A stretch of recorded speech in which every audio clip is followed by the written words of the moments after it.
অপহরণকারী অনেকটা বেড়ে গেছে আমাদের এলাকায়।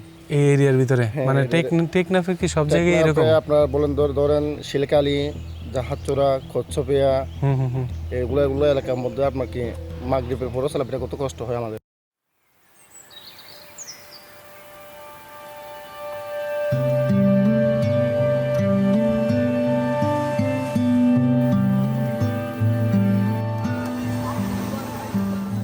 আসসালামু আলাইকুম। আছি দেশের শেষ প্রান্তে অবস্থিত টেকনাফ উপজেলায়। দেখানোর চেষ্টা করব এই ভিডিওতে এই উপজেলার সৌন্দর্য সহ কিছু ভয়ঙ্কর দিক। কেনই বা এত সৌন্দর্য থাকার পরেও এই উপজেলাতে পর্যটকের সংখ্যা খুবই কম।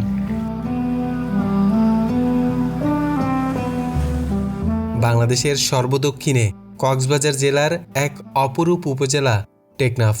এখানে একসাথে দেখা যায় পাহাড়, সমুদ্র, নদী আর জেলেদের জীবন সংগ্রামের গল্প।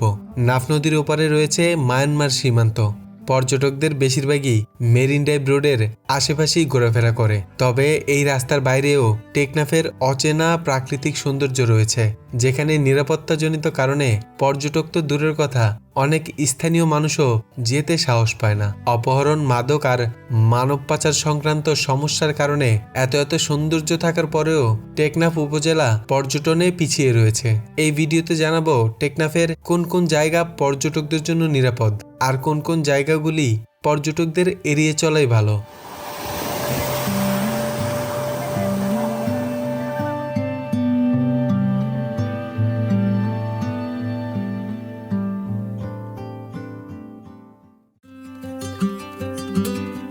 আমাদের যাত্রা শুরু হচ্ছে ঢাকার আরামবাগ বাস স্ট্যান্ড থেকে কক্সবাজারের উদ্দেশ্যে।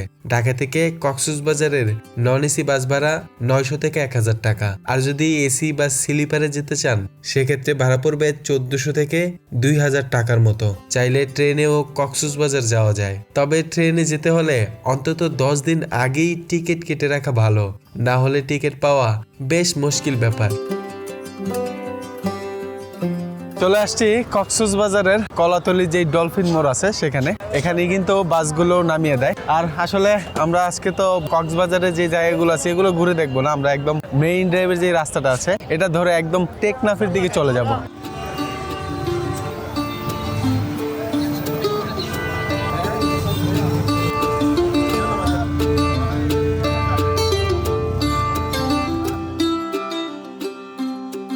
বাংলাদেশের সবচেয়ে সুন্দর রাস্তার কথা উঠলেই অনেকের মনে সবার আগে আসে কক্সবাজার থেকে টেকনাফের মেরিন ড্রাইভ রোডের নাম।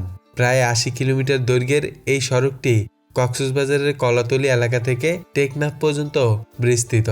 কলাতলি থেকে লোকাল সিএনজিতে টেকনাফ যেতে ভাড়া পড়বে 220 টাকা। এক পাশে নিরন্তর ঢেউ খেলা বঙ্গোপসাগর, আর অন্য পাশে ছোট বড় পাহাড় আর সবুজ প্রকৃতি। এই দুইয়ের মিলনে রাস্তা হয়ে ওঠে এক অনন্য অভিজ্ঞতা। নীল সমুদ্র আর পাহাড়ের ছায়া মেখে চলা এই সড়ক প্রতিবারই পর্যটকদের ভিন্নভাবে মুগ্ধ করে।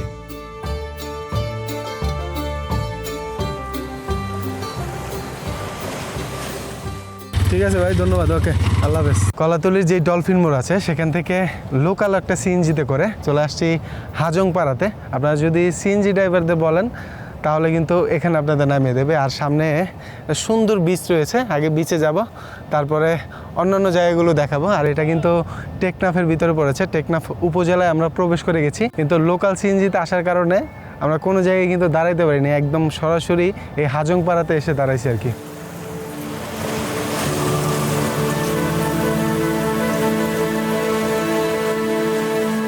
একদম সমুদ্রের সামনে দাঁড়িয়ে সমুদ্রের যে গর্জন আছে সেটা শুনতে খুব ভালো লাগে, এজন্য চলে আসছে আগে এই বিচটা ঘুরে দেখার জন্য। দেখেন এখানে অনেক সাম্পান রয়েছে, অসাধারণ লাগে যখন এই সাম্পানগুলো সারিবদ্ধভাবে দাঁড়ানো থাকে। কক্সবাজার শহরের আশেপাশের এলাকাগুলোতে সমুদ্র সৈকতে দেখা যায় প্রচুর পর্যটকদের ভিড়, কিন্তু টেকনাফের চিত্র একেবারে আলাদা।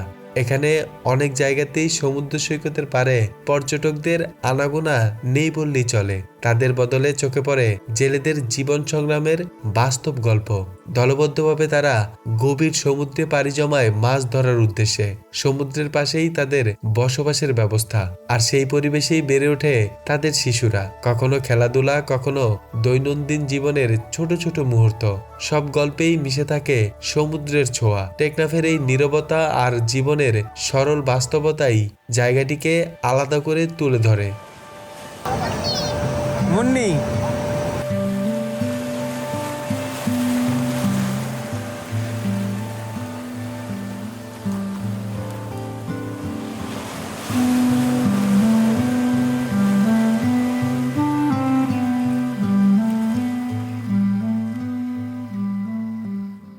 সমুদ্র সৈকতের এই পাশে চলে আসছি, মানে মেইন ড্রাইভে যে রাস্তাটা আছে এর পাশেই ছোট্ট একটা দোকান আছে। এখানে বসে কলা খেলাম, 30 টাকা হালি এখানে বিক্রি করে। এখান থেকে আবার সামনে রয়েছে ওই যেই গর্জন বাগানটা যাব, সেটা হলো জাহাজপোড়া ইকো পার্কের এদিকে। অটোর জন্য ওয়েট করতেছি, একটা অটোতে করে একদম সরাসরি ওই পার্কের দিকে চলে যাবো আর কি। ওই গর্জন যে বাগানটা আছে সেটা কিন্তু খুবই চমৎকার।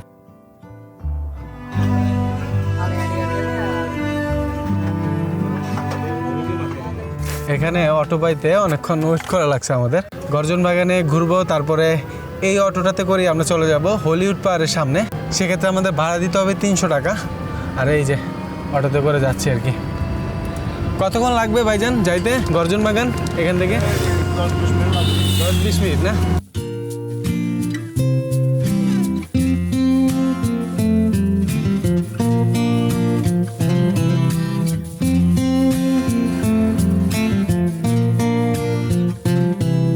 তো এখন দেখতেছি বন্ধ। কেন বন্ধ করা হয়েছে? এখন বন্ধ করা হয়েছে, আপনার এখানে চলাফেরা করতে একটু কষ্ট হয়। কষ্ট বলতে যে আপনার অপহরণকারী অনেকটা বেড়ে গেছে আমাদের এলাকায়, এই এরিয়ার ভিতরে। মানে টেকনাফে কি সব জায়গায় এরকম? আপনার ধরেন শিলকালি, জাহাজচোরা, কচ্ছপিয়া, এগুলো এলাকার মধ্যে আপনার কি মাগরিবের পরে চলাফেরা করতে কষ্ট হয় আমাদের। মানে সন্ধ্যার পরে হইলেই ঝামেলা হয় আপনাদের চলাফেরা একটু। মানে এলাকার মানুষের সাথে এরকম করে? হ্যাঁ, প্রায় এলাকার মানুষই আছে জড়িত। আমাদের এখানে চলাফেরা করতে অনেকটা কষ্ট হচ্ছে আর কি। মানে এলাকার কিছু মানুষ আছে জড়িত এইখানে? এলাকার মানুষ আছে, আর বাহিরের মানুষগুলো লিপ্ত থাকে। বুঝতে পারছি। অস্ত্রধারী কেউ থাকে এখানে নিয়ে যায় এরকম? অনেক তো প্রশাসনের কাছে এটা অনেকবার ধরা হয়েছিল, অস্ত্র নিয়ে বা ধরেন মানুষ অপহরণ করে নিয়ে গেছে। আপনার অপহরণ করে তো নিয়ে গেলে তো 5 লাখ 6 লাখ টাকা নিচে কাউকে ছাড় দেয় না, মাইরও দেয়। অনেক ধরেন মাইর দর বেশি করে, মানে টাকা চাই আর কি। হ্যাঁ, টাকার জন্য তো অপহরণ করা হয়। বুঝতে পারছি। ঠিক আছে, তাহলে এটার সৌন্দর্যটা আমরা দেখাই আশেপাশে দিনের বেলা। মানে আপনাদের আমি বলবো না আসতে, যদি মনে চায় আসতে পারেন, কিন্তু এখানে এখন বন্ধ আছে এই জায়গাটা, পর্যটকদের জন্য নিরাপদ না আর কি। টেকনাফের পাহাড় আর সমুদ্রের মাঝখানে নীরবে দাঁড়িয়ে আছে জাহাজপোড়া গর্জন বন পিকনিক স্পট, যেখানে রয়েছে 100 বছরেরও বেশি বয়সী গর্জন গাছ।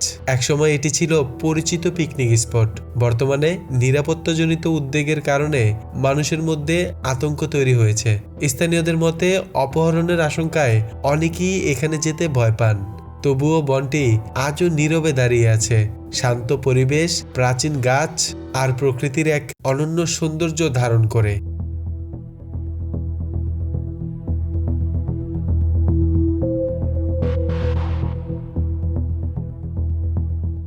গর্জন বাগানের সৌন্দর্য দেখে এখন আবার যাচ্ছি হলিউড পাহাড়ের দিকে।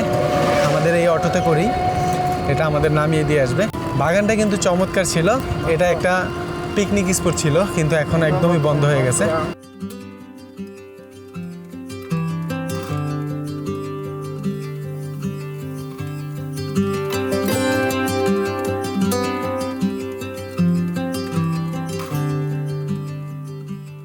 এখানে তো আপনার ধরেন যে আসরের পর থেকে র্যাব, বিজিবি, নৌবাহিনী, পুলিশ অভিযান চালাতে থাকে।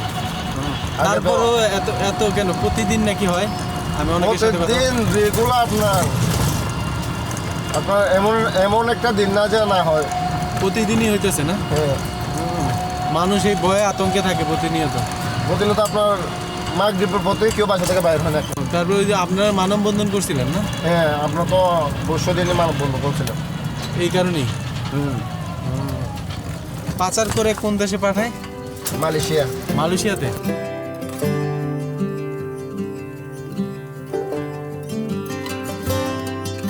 মেরিন ড্রাইভের রোড ধরে টেকনাফের দিকে এগিয়ে গেলে চোখে পড়ে উঁচু পাহাড়গুলো, যেগুলোকে স্থানীয়রা হলিউড পাহাড় নামে চেনে। পাহাড়গুলো দেখতে খুবই সুন্দর, তবে নিরাপত্তার কথা মাথায় রেখে আমরা খুব কাছে না গিয়ে দূর থেকেই এই পাহাড়গুলোর সৌন্দর্য উপভোগ করি। কারণ স্থানীয়দের কথা অনুযায়ী বিভিন্ন সময় যাদের অপহরণ করা হয়েছে বেশিরভাগ মানুষকেই এই পাহাড়গুলো থেকে উদ্ধার করেছে প্রশাসন।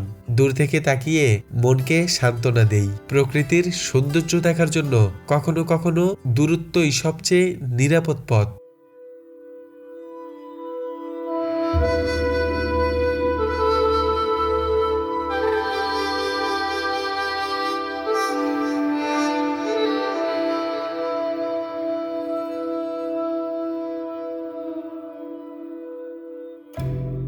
একটা অটো ভাড়া করে নিছি।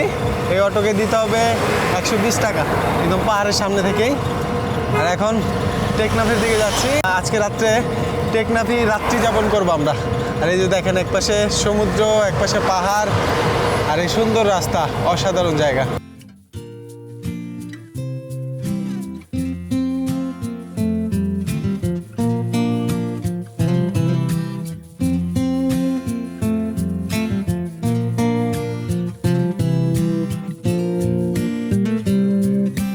সবসময় রাস্তার ভিতরে বিভিন্ন ধরনের গাড়ি চলতে দেখছেন, কখনো রাস্তার ভিতরে নৌকা চলতে দেখছেন?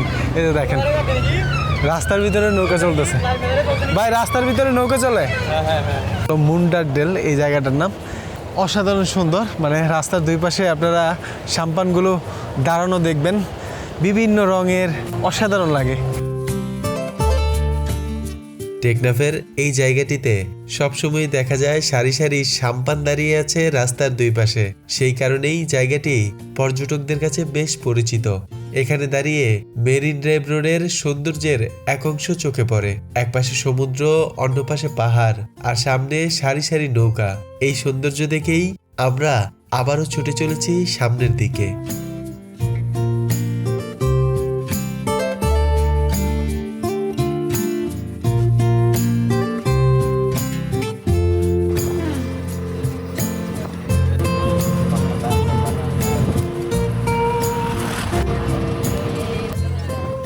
টেকনাফ উপজেলার দক্ষিণ প্রান্তে অবস্থিত সাবরাং সমুদ্র সৈকত এখন স্থানীয় মানুষ আর পর্যটকদের কাছে বেশ পরিচিত একটি জায়গা।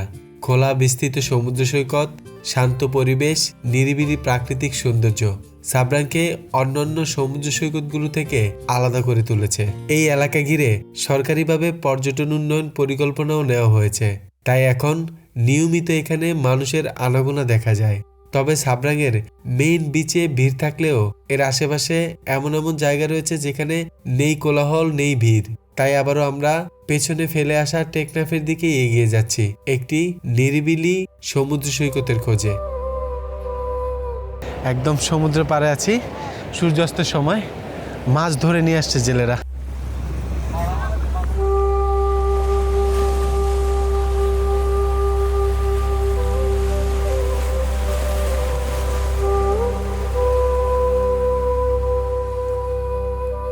এই নৌকাটাতে করেই ওনারা সকালে মাছ ধরতে গিয়েছিল, এখন আসছে। অনেকগুলো মাছ কিন্তু পেয়েছে ওনারা।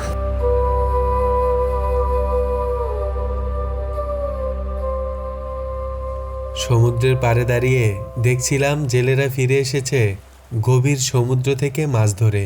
কঠোর পরিশ্রম আর ঝুঁকির মধ্যেই তাদের জীবন। ঢেউয়ের সাথে লড়াই করেই তারা জীবন পরিচালনা করেন। সূর্য ডোবার সময় সমুদ্র হয়ে ওঠে আরো বেশি সুন্দর। মনে হয় সূর্যটা ধীরে ধীরে ডুবে যাচ্ছে সমুদ্রের গভীরে। লালচে আলোয় ভরে ওঠে আকাশ, আর সেই মুহূর্তেই সমুদ্র যেন এক গভীর নীরবতায় ডুবে যায়। আল্লাহর এই বিশাল সৃষ্টির সামনে দাঁড়িয়ে মানুষ যে কতটা ক্ষুদ্র সেটা খুব ভালো করেই বোঝা যায়। সব অহংকার, সব দম্ভ একসময় হারিয়ে যায়। শেষ পর্যন্ত আমরা দাঁড়িয়ে থাকি সময় আর মৃত্যুর অপেক্ষায়।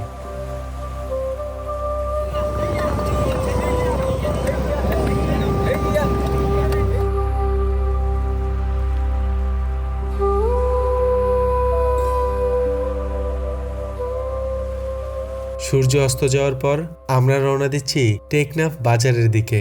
সেখানে একটি হোটেলে আজকের রাতটা কাটাবো, সারাদিন ভ্রমণ শেষে একটু বিশ্রামের জন্য।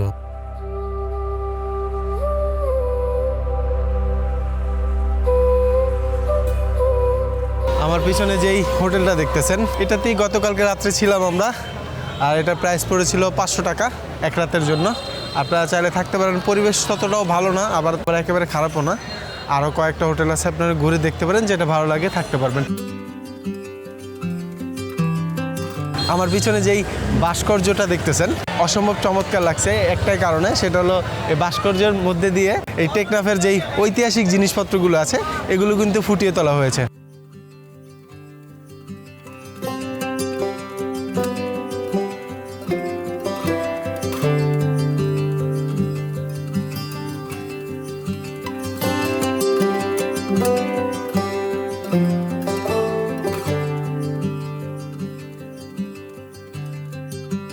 টেকনাফের যেই শাপলা চত্বর আছে সেখান থেকে চলে আসছি নাইটটং পাড়া।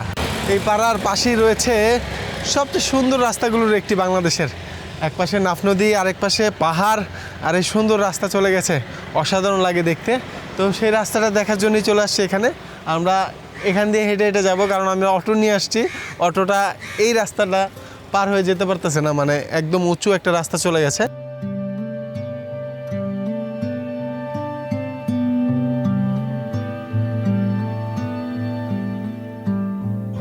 নাইটটং পাড়ার যে রাস্তাটা আছে, রাস্তার প্রায় অনেকখানি উঠে গেছি হেঁটে হেঁটে। আর এই যে ছোট ভাইয়ের অটোতে করে ঘুরতেছি, ভাই একটা হাই দিয়ে দাও। আর এখান থেকে দেখেন কত চমৎকার পাহাড়গুলো দেখা যায়। আর ওই যে পাহাড়গুলো দেখতেছেন মায়ানমারে অবস্থিত। আর নিচে যেই নদীটা দেখতেছেন এটা হলো নাফ নদী। আর এই পাশে পাহাড়গুলো রয়েছে। অসাধারণ একটা রাস্তা, আপনারা আসলে বুঝতে পারবেন এই রাস্তার সৌন্দর্য।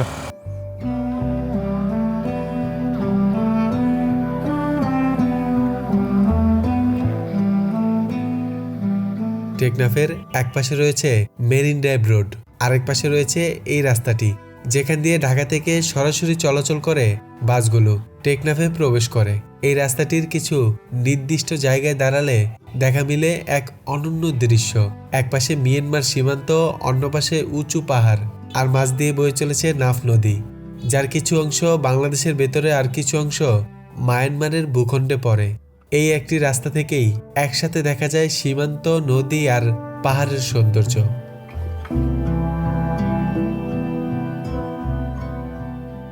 এবার ছুটছি শাহপুরী দ্বীপের দিকে, যেখানে রয়েছে অসাধারণ জেটি ঘাট।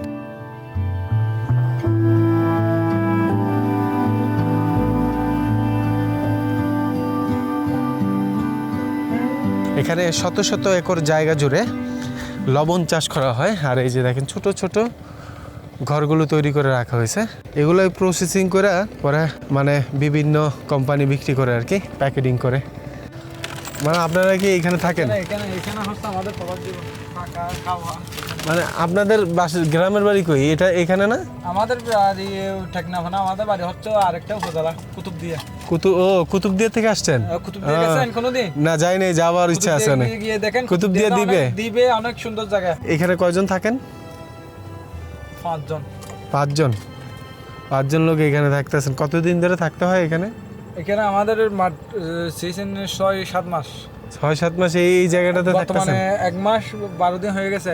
1 মাস 12 দিন হয়ে গেছে এই জায়গায় আছেন এই না? জায়গায় আর প্রথমতে আপনার রান্না বান্না কি এই জায়গায় করেন? এই জায়গায় এটা গ্যাস চুলা দেখেন। সব কিছু এই জায়গায় না? আচ্ছা ঠিক আছে ভাইজান, আসি। ওকে, আল্লাহ হাফেজ। এখানে যারা লবণ চাষ করে তাদের মানে এক ভাইয়ের সাথে কথা বললাম, উনি বললো আর কি মানে লবণের মন এখানে প্রায় 44 কেজি লবণ প্রসেসিং ছাড়া আর কি ওনারা যেভাবে উৎপাদন করে। 44 কেজি লবণের দাম মাত্র 120 টাকা, মানে 120-30 টাকা পায় ওনারা আর কি।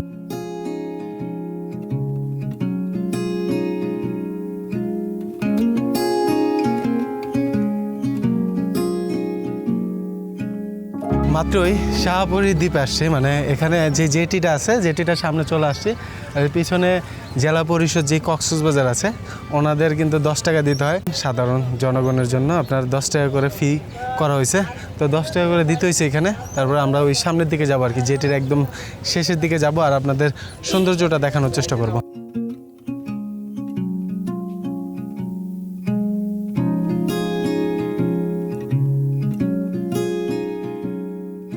শাহপুরী দ্বীপের যেই জেটিটা আছে এটা কিন্তু মোটামুটি অনেক বড় একটা জেটি, অনেকখানি হেঁটে আপনাকে যেতে হবে।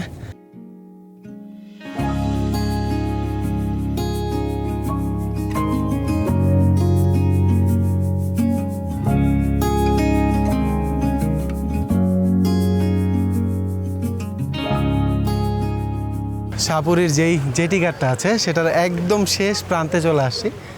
এরপরেই কিন্তু রয়েছে মায়ানমারের সীমান্ত।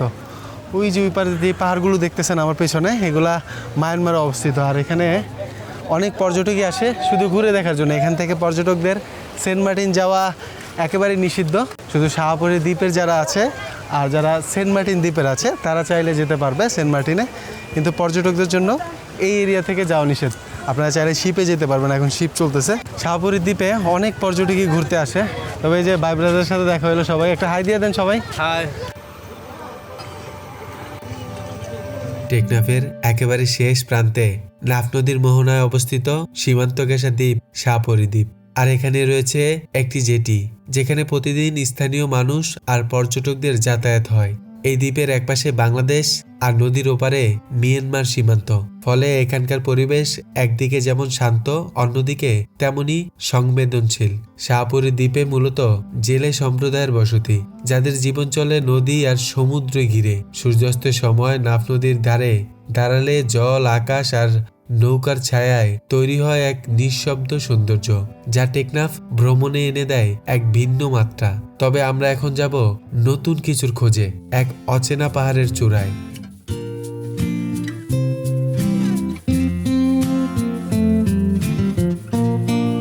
টেকনাফের একদমই গ্রামীণ একটা অঞ্চলে চলে আসছি। ছোট ছোট কিছু পাহাড় আছে আশেপাশে, একদম পাহাড়ের উচ্চতে যাব। সারাদিন যেই অটোটিতে করে আমরা ঘুরে বেরিয়েছি তার ড্রাইভারকে নিয়েই আমি যাচ্ছি দুর্গম পথ পাড়ি দিয়ে পাহাড়ের চূড়ার দিকে। গন্তব্য কত দূরে তা এখনো জানা নেই।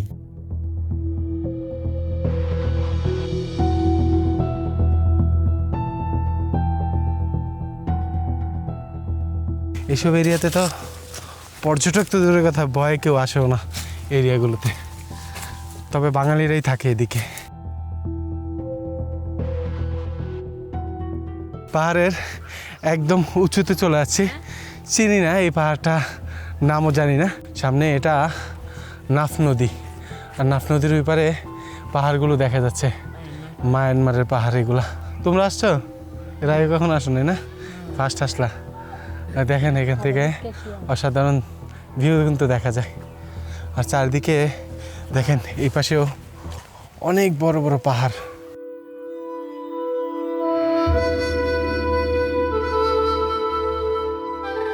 পাহাড়ের চূড়ায় ওঠা একদমই ঠিক হয়নি।